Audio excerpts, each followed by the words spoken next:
Welcome everybody to my YouTube channel, and in today's video we're going to discuss the step-by-step guide on how to become a real estate agent in Maryland. Stay tuned because you're getting this information from somebody that has gone through the process. I'm actually a real estate agent in the state of Maryland, and I'll give you all a step-by-step guide. Alright, everything you need to know on the entire process. Alright, so without further ado, let's get started. Becoming a real estate agent in Maryland, you need to pass a 60-hour course. Okay, you can take this course in person or online. Okay, what I'll do is I'll put a link in the description down below as far as the cost of the entire process. I don't want to get into each cost here in this video. I'm just telling you the step-by-step guide. Look down in the description below for the link of the cost of everything that I mentioned. Okay, so you pass this 60-hour course, you need to take the exam. Will be your next step. In taking the exam in the course, you have to get a certificate of completion. In order to get a certificate of completion for the course, you'll take what's called a proctored exam, which is like a mock exam, and that exam would be done online, the mock exam, but you'll be observed by a proctor, like somebody watching you take the exam. They will ask you, for instance, to take your laptop or your tablet, whatever you're using to take the exam, and zoom around the walls of your house. Make sure you don't have any cheat sheets pasted on the walls. He'll tell you to zoom under your table, the table where you're sitting, on the floor around you. All bottled water, you can have one bottle of water. No labels should be on that water. You can have a calculator and a clean sheet of paper. They'll ask you to take your camera and pan over the paper both sides. So that's all you're allowed to have: water, calculator, and a clean sheet of paper. This is just a mock exam because you have to go take that exam with a supervisor or proctor watching you when you do take the real exam. Okay, so you complete the 60-hour course, then you pass the exam. See, I was so green when I passed that exam. I thought it was time for me to go get my license now from the Maryland Real Estate Commission. Then I called the class, and they said, oh no, that was just a mock exam. You need to go take the actual state exam. Okay, but it's the same company, PSI, that does the proctoring exam and the actual exam. So they just want to give you a feel for what the real exam is going to be like. And also, if you failed the mock exam, it kind of gives you a sense of what you need to focus on. I actually passed the mock exam. The mock exam is straight 90 questions. I believe it's about an hour and 20 minutes. Straight 90 questions. I passed that exam, and when they gave me my guide on how I did, my scorecard, I did very well on the national exam. And I did very well on the Maryland exam, and not so much on the national, but overall I passed both of them. So I'll give you my little story going forward. Anyway, you pass the mock or proctored exam at your house or your library, wherever you want to take it. Now you need to go take the actual state proctored exam. This now you schedule online, and I'll give you the cost of that as well, like I said, in the link down in the description below. You go take it, you schedule that. Your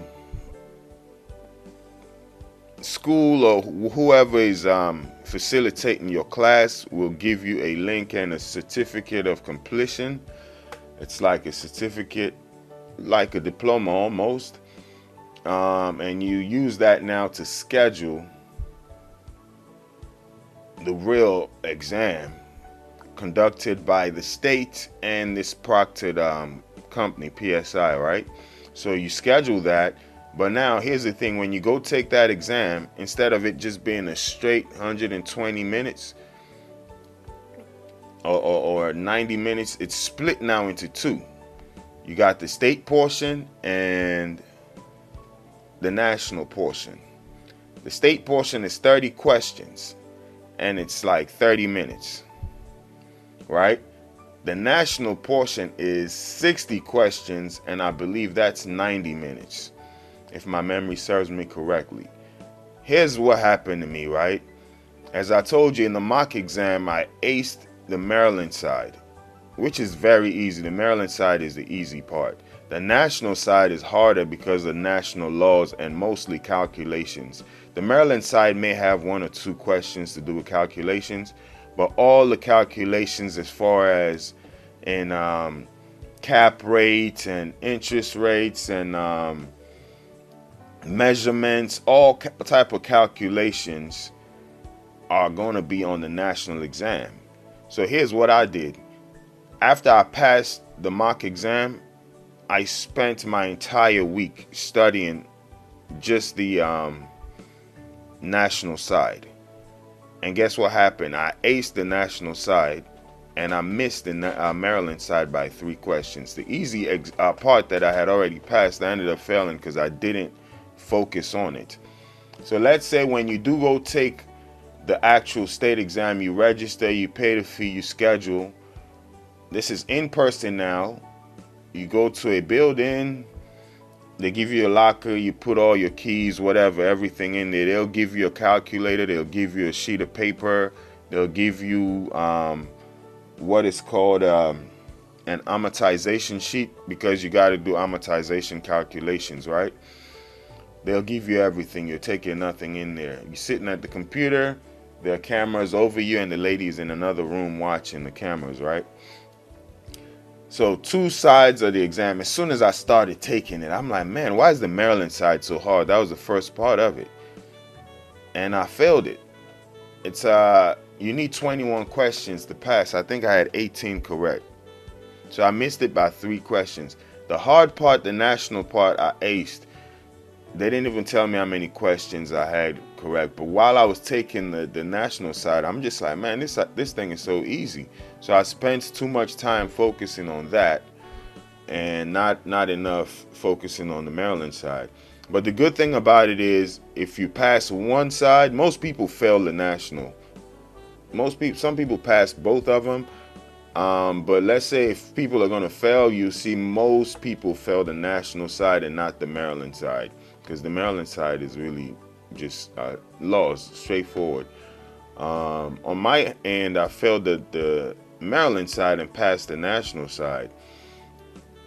So I had to schedule a retake of the exam. You got to pay the same fee, same amount again. Schedule it. So I scheduled it within 2 days, because I knew exactly why I failed in Maryland when I was like, yeah, I didn't study for it at all, you know. So in 2 days I went back there and I took the Maryland side. Obviously for the next 2 days I just read all the Maryland, like my little Maryland exam review, passed that one. So that's the good thing about it. If you fail the Maryland side or the national side, you don't have to take the entire exam over. You just take the side that you failed, right? So you pass your exam. They just give you a sheet of paper with your picture on there, because they'll take like, you know, when you go to the MVA or the DMV, they take your little picture at the license booth. So they'll give you that picture with your social security number and saying you've passed this exam. And that is what you now use to find a broker. That's the next step. You want to find a real estate broker.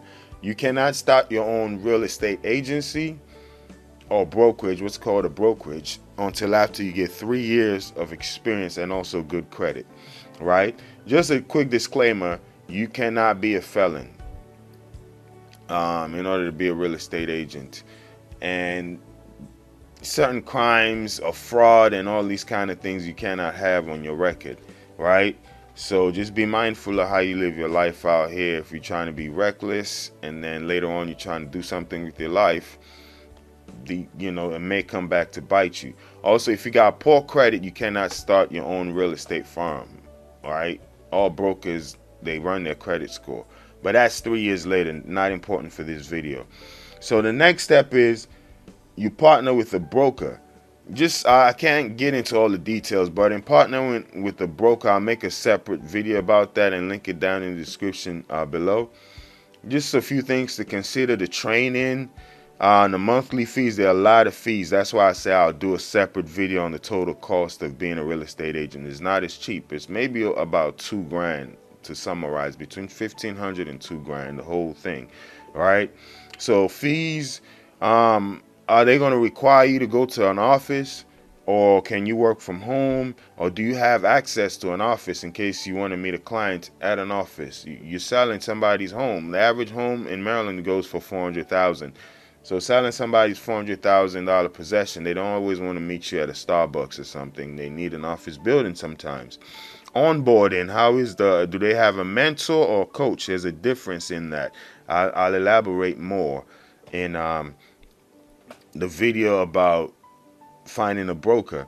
Then you want to find out, for me, I would say commission splits. The money wasn't the big thing for me.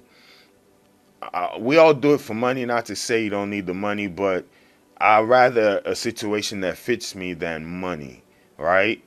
You getting money in a situation that doesn't fit you, you're going to get tired of the job, right? And then one last thing to consider is, are you going to be a solo agent, or do you have to be in a team? These are all questions you need to get with your broker. But once again, I'll link that in the description down below. Then finally, once you've selected your broker now, they'll help you get registered with the MREC, which is the Maryland Real Estate Commission. Your broker helps you to do that. And also they'll help you get with Bright MLS. This is like where all the listings for houses that need to be sold and all these things happen. And also another thing to consider is, will your broker help you get leads and stuff, or do you have to get 100% of your own leads? And they'll help you create what's called a CRM. A CRM is just an acronym for a system that helps you track all your customers, right? So when you get leads, it helps you just track your leads from the time you get them all the way through the progressions of how many times you've called them, so and so. It's just a database of your customers. So your broker will help you set up your CRM. You can set up one outside of your brokerage, which is what most agents do, because when you try to leave some brokers, they just delete all the information on your CRM. So some people kind of make their own private CRM at home so they can keep their clients. The thing about it is it's very legal. You cannot take clients under contract. You may be able to take clients that you've been working on, but not the ones under contract. You may have to hand those over to the brokerage unless the client is willing to get transferred. Different video, different time, okay? Anyway, they'll help you set up your website, get business cards, and onboarding. That is pretty much all the steps. So if I may summarize, you register for a class, 60-hour course. You take your mock exam, which can be taken at home. You got to pay for that. Then when you pass that one, you take the actual exam at a state facility or something, or the Maryland Real Estate Commission has different locations with the PSI office, and you go take that exam. After you're done taking that proctored exam, you then interview with a broker. Then the broker helps you now set up, and then the broker gets your license. They get to keep your license. You get what's called a pocket card, kind of like a business card. The Maryland Real Estate Commission never gives a real estate agent their license. Your license goes to your broker, and your broker hangs it up in their office, and they give you a pocket card, which is like a business card saying you're a real estate agent.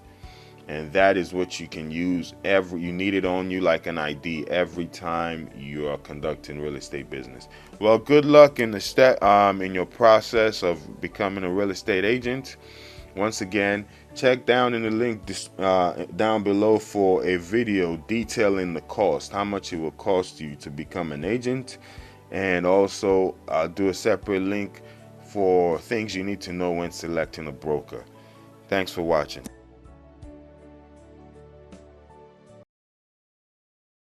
Hello again. Thank you for listening to our YouTube channel. Don't forget to drop the video a like and subscribe to us if you're new. Drop us a comment and let us know what you think.